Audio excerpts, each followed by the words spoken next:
Look at me when I'm talking to you, please. Ikaw, just look at me. Huwag kang matakot, hindi kita kakainin, hindi ako kumakain ng tao. Ang tapang-tapang mo, pag pobreng kaharap mo, pero pag sa akin, hindi ka makatingin. Duwag ka pala. Pag pulis ang may kasalanan, bini-baby-baby. Pero pag ordinaryong maliit na mamamayan natin, agad-agad nakukulong. Pag minalas-malas, sinasalvage pa. Nagtatakipan, nakakalusot. Pag pobreng kababayan natin, nakukulong agad. And thank you for being truthful. Talagang maasahan kayo. Ito nga po masakit eh. Ito mga kababayan natin na maliliit, kung sino pa po yung biktima, pinasok na yung bahay na wala sa tama, walang dalang warrant. Mali yung bahay na pinasok. Kung talagang merong talaga silang hinahabol, of course, papalag yung may-ari ng bahay, yung pa yung kinulong. Ang masaklap, ulitin ko ulit dito, nung yung anak susundan yung tatay niya sa presinto para kumustahin, pati yung anak ikinulong. Anong klaseng hustisya meron dito? Nang bugbog pa. Sabi ko nga, kayong tatlo, nagawa nyo yon sa bahay ng Camilon family sapagkat sila'y mahirap. Kung ginawa nyo yon sa bahay ni General Bato de la Rosa, now Senator Bato de la Rosa, baka may kalalagyan kayo. I promise you, hindi nyo kayang gawin yon sa bahay ng mga mayayaman. Hindi nyo kayang gawin yon sa mga taga Forbes Park.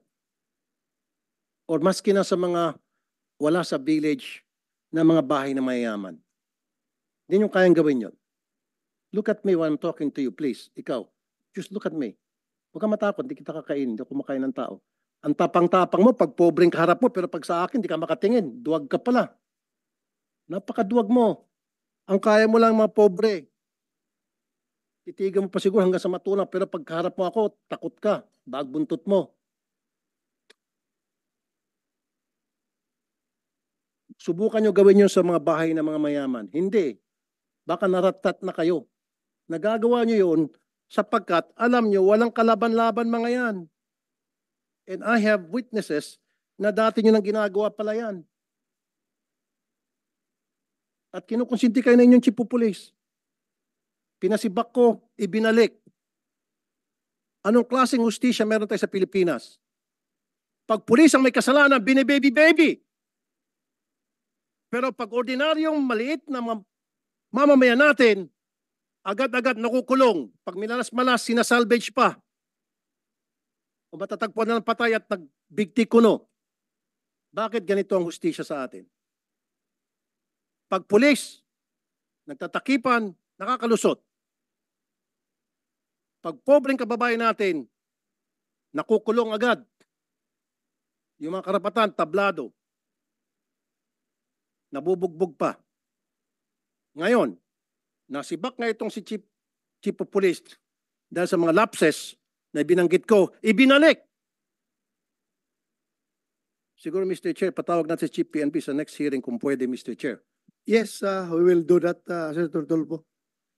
Well, andito yung nagbalik, yung Provincial Director. Can we hear from you, Provincial Director? Bakit yung binalik? Sir, good afternoon.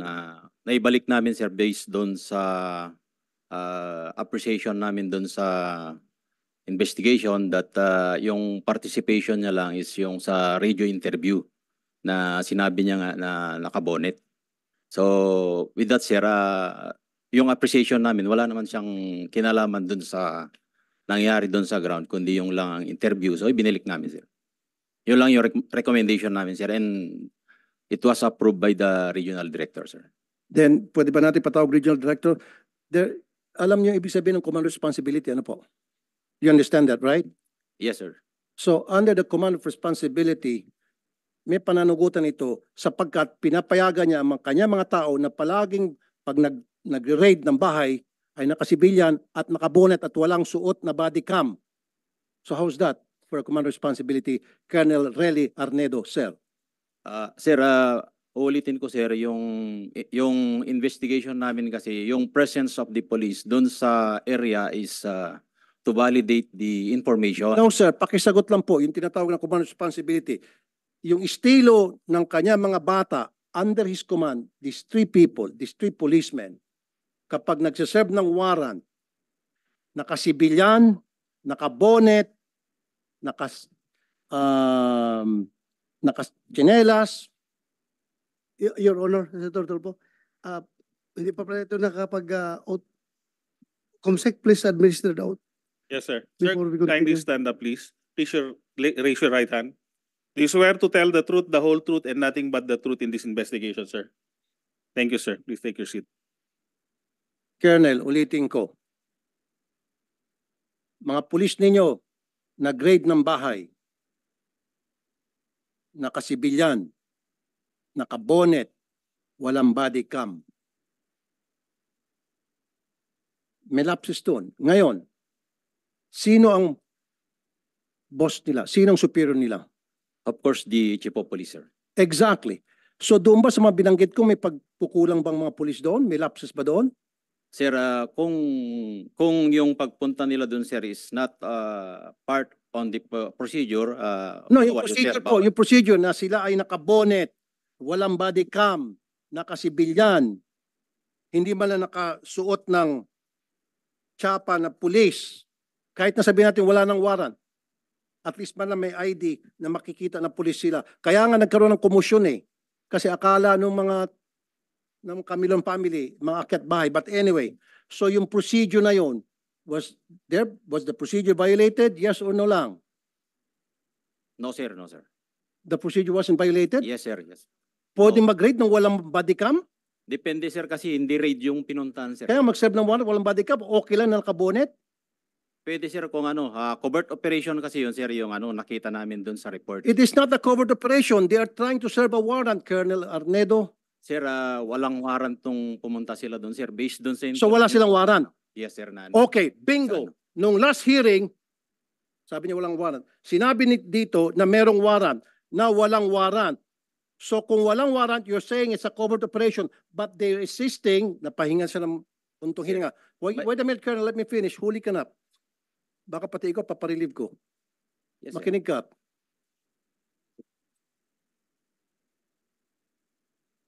Sabi mo, walang warrant. Nung last hearing, merong warrant. Makinig ka. No, Colonel. Ulitin ko, for the end time. Ngayon, lumabas sa bibig mo. Huli ka, Balbon, sabi pa nga ng mga netizen. Sabi mo, walang warrant because it was a covert operation.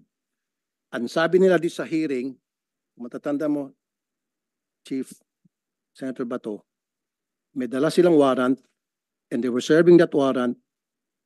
In fact, wala silang search warrant pero meron, wag ka muna sumagot. Sir, sir. Wala silang Wala, warrant sir. dahil merong tipster. That's why they don't need the search warrant anymore. The warrant will suffice because, andito pa nga dito si Attorney Bernardo, because at that time, merong witness or asset na nagsasabi nandyan sa loob ang kanilang hinahanap na suspect na isa-serve nila ng warrant. Do you remember that, Attorney? Kaya nga nagkaroon tayo ng konting discussion between search warrant and warrant of arrest. Yes, Sabi nila there's a warrant of arrest but no search warrant is needed because meron nga witness na nagsasabing nandoon yung suspect. Opo, Your Honor. Narinig ko po na sinabi ng mga taong ito na nagsaserve sila ng warrant of arrest. Kaya ang sabi ko nga, dapat sumunod doon sa Supreme Court issuance sa dapat naka-body worn camera po. Narinig mo, Colonel Arnedo. Ngayon, galing sa bibig mo, walang warrant at covert operation. Hindi kayo tumutugma-tugma. Dito may kita, Mr. Chair, na napakasinungaling kasama na si PD, Chief of Police at itong tatlong alipores nila. You see, Colonel, you're a bad example of the PNP.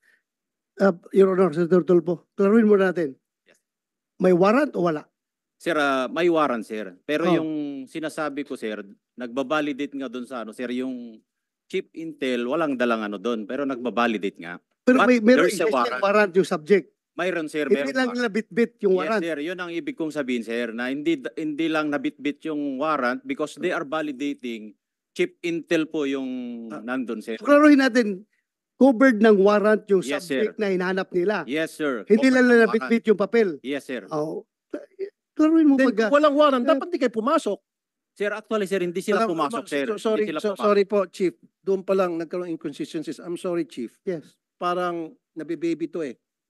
The way I look at it. Parang nabibaby na naman to eh. Nakakawala na naman to eh. Huli ko na sana to eh. Nakakawala na ulit. Sinabi mo walang warrant. Sinabi na nga mismo ni Attorney Bernardo, sabi ng mga pulis mo meron. Tapos ngayon sinasabi mo wala. Sinabi ng mga pulis mo nandito, dala nila yung warrant. They were there, here. Dala nila yung warrant. Ngayon sinabi mo walang warrant, pero nung i-baby ka, sabi mo, Klaruhin ko lang, Sir Tutulpa, hindi ko binibaby itong Sorry. mga tao na ito, ha? Kahit na mga dati ko itong mga tauhan, alam mo na, nakita mo naman kung ako yung gagalit dito sa kalukuhan nila. Ako lang, I'm just trying to explain na kami sa PNP, kapag nag-operate kami, lalong-lalo na pagkilala yung mga operatives, number one, we allow them to use bonnet para hindi sila makilala. Pero yun nga, pag serve na yung warrant, dapat mayroong uniform personnel na kasama. Pero yung presensya na doon para mag-confirm kung andyan o wala yung subject, wala mong problema kahit na nakahubad sila dyan, nakatsinilas, kasi that's part of the intelligence operations na ginagawa ng police. Pero kailangan, pag-serve nila, dapat may kasama na silang police na uniformado.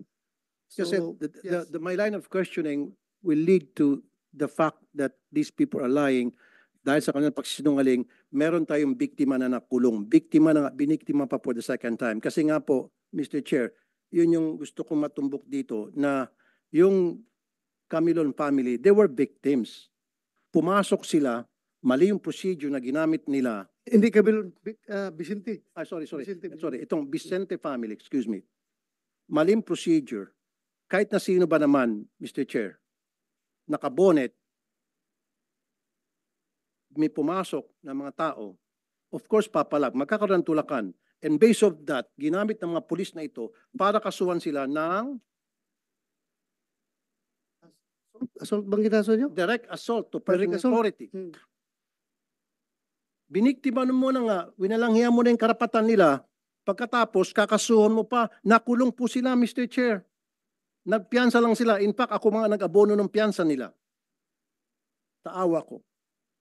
And then, bakit pagkatapos makulong si tatay, si anak, susundan, natural Mr. Chair, kahit na ikaw, susundan mo saan yung tatay ko, nakulong ba talaga, totoo ba nasa loob ng kulungan. Pagdating po doon sa presinto, pati itong si anak, kinulong. And of course, magsisinungaling to, sabi nila hindi.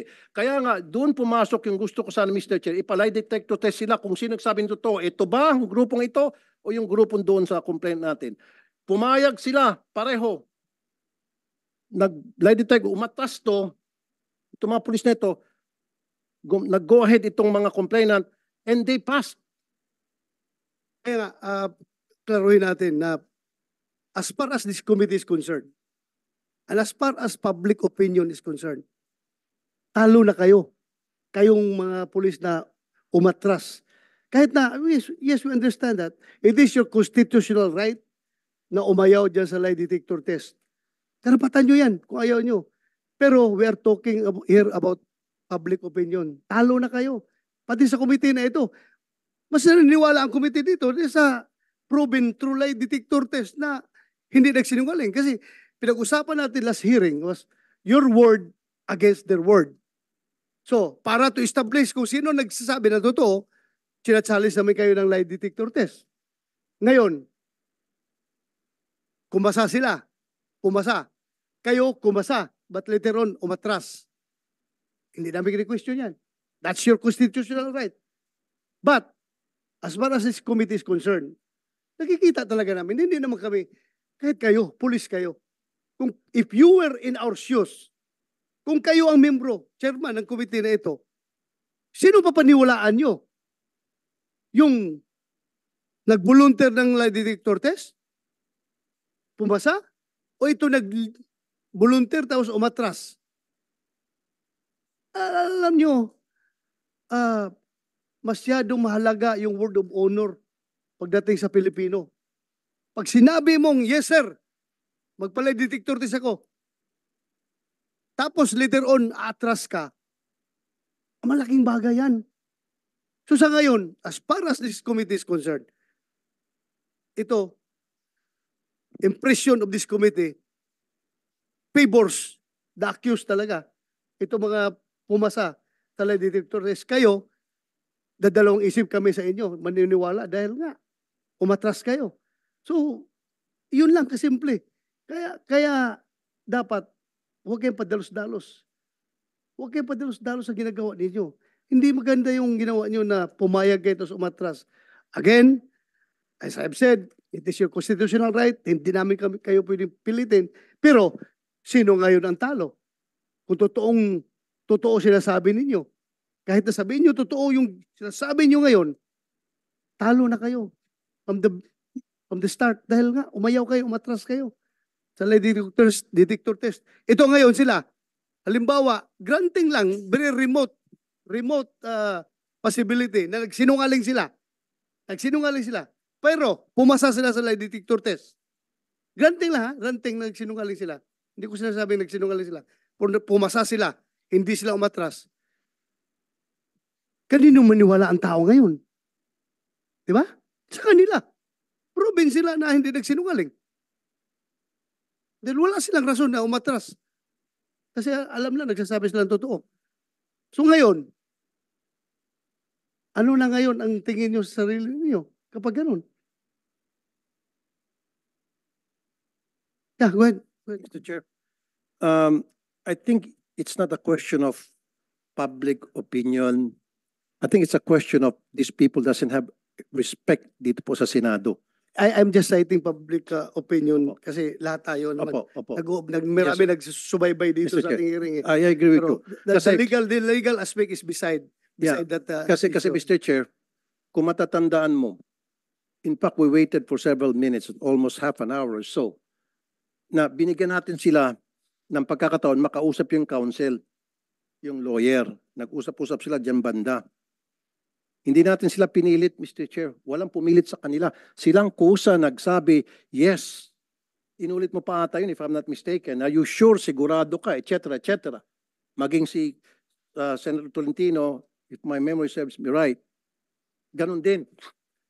Walang pumilit and they said yes. And then yung kabila, Vicente family said yes. Now, pagtalikod dito, they said no. Para sa akin, panloloko yun. Pambabastos yun sa Senado. Kasi kung ayaw naman talaga nila, alam nila na atlas sila later on, sana dito pa lang, nag-no na sila.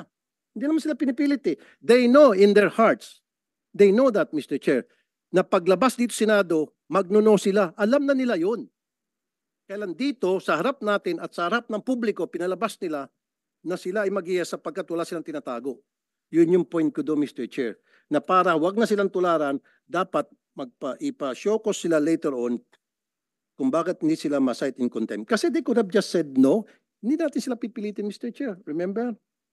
Kung sinabi lang nila no sa atin, tapos na usapan. Move on tayo sa ibang topic. But they said yes.